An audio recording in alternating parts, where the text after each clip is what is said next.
Welcome to our channel. இன்னைக்கு பார்த்தீங்கன்னா நம்ம எஃப்எஃப்ல எப்படி தரமான ஒன் டப் சென்சிட்டிவ் வைக்க போகிறோம்னு பார்க்க போகிறோம். ஓகே ஃப்ரெண்ட்ஸ், வாங்க வீடியோக்குள்ளே போகலாம். நம்ம சேனலை சப்ஸ்கிரைப் பண்ணலாம், பண்ணிக்கோங்க கைஸ். வாங்க வீடியோக்கு போகலாம்.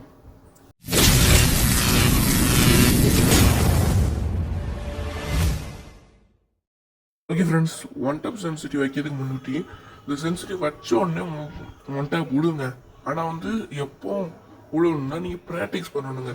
ப்ராக்டிஸ் மேக் மேன் பர்ஃபெக்ட் சொல்லி கேள்விப்பட்டிருப்பீங்க. ப்ராக்டிஸ் நல்லா பண்ணுங்கள், உங்களுக்கு கண்டிப்பாக ஒன் டப் செம்மையாக அவ்வளோ. ஓகேங்களா? ஓகே ஃப்ரெண்ட்ஸ், சென்சிட்டிவ் எப்படி வைக்கிறதுன்னு பார்க்கலாம். ஓகேங்களா? ஓகே ஃப்ரெண்ட்ஸ், எஃப்எஃப் வந்து அப்டேட்க்கு அப்புறம் தான் சென்சிட்டிவ் சொல்கிறேன், முன்னாடியே போட்டிருப்பேன். ஜெனரல் வந்து ஒரு 185 வச்சுக்கோங்க. ஓகேங்களா? சைட்லேயே கொடுத்துருப்பாங்க.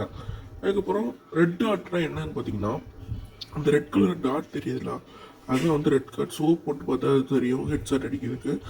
இது பார்த்தீங்கன்னா ஒரு 116 வச்சுக்கோங்க. சைடில் எல்லாம் கொடுத்துருப்பாங்க இந்த ஃப்ரீ ஃபயர் இப்போ அப்டேட் ஆனதுனால. டூ இன்டு ஸ்கோப்புனா அப்படின்னா இந்த அழுத்தி பிடிக்கிற பிளேயர்னு சொல்லுவாங்க, அவங்க மாதிரி தான். அந்த ஸ்கோப் போட்டோடனே ஹெட்டில் வச்சு ஹெட்செட் அடிக்கிறதுக்கு. இது ஒரு 62 வச்சுக்கோங்க. முதலே சொல்லியிருப்பேன், இதில் வச்சா உங்களுக்கு அடிக்கணும், ஆனால் ப்ராக்டிஸ் பண்ணணும். ஓகேங்களா?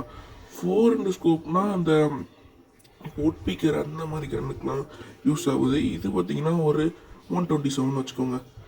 ஸ்னைப்பர் சூப்பு என்னது பார்த்தீங்கன்னா, இப்போ ஸ்னைப்பர் இருக்கு இல்லையா, அதை போட்டு அடிப்பாங்க இல்லையா, அது வந்து இப்போ நிஜமாக சொல்கிறீங்க, ஃப்ரீ ஃபயர் அப்டேட்க்கு அப்புறம் நான் விளையாண்டு பார்த்தது சூப்பராகவே இருக்குது. நீங்களும் வச்சுக்கோங்க. அது ஒரு 185.